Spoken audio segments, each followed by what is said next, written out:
องนะ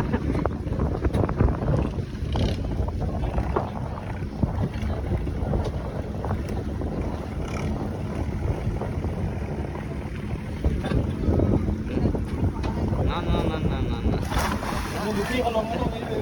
เล่นคำนี้อ่ะดื้อ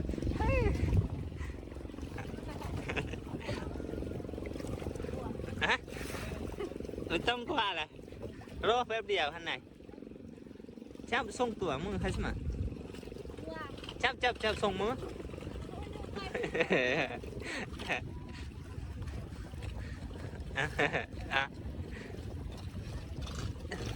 ไปนี่แหละไปแล้ว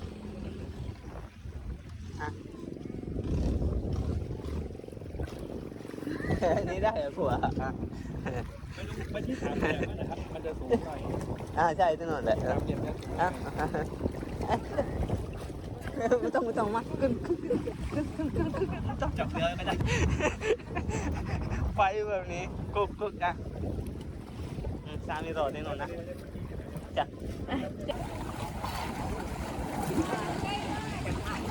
ใช่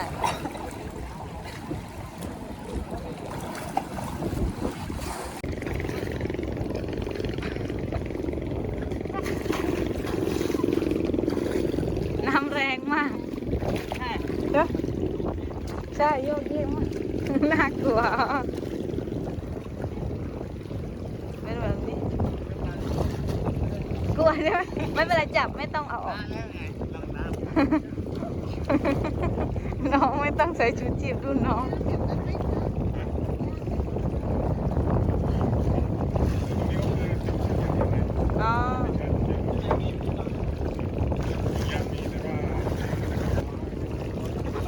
ดูข้างล่างทำไมกลัวมาเลยจับที่นี่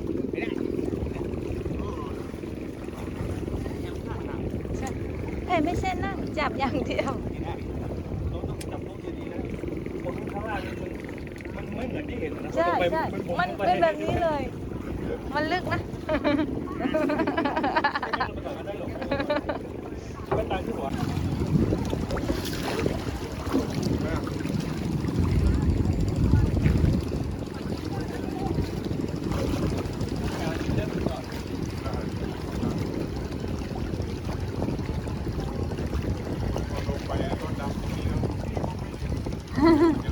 ยังไม่ต้องตกอยู่ตรงกลางโอ้น้ำลึกไหมคะตรงกลางโอ้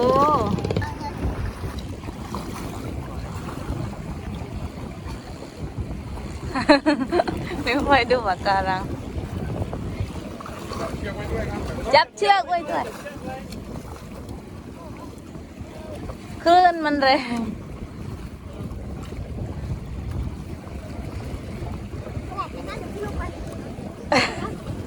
สวยไหมคะ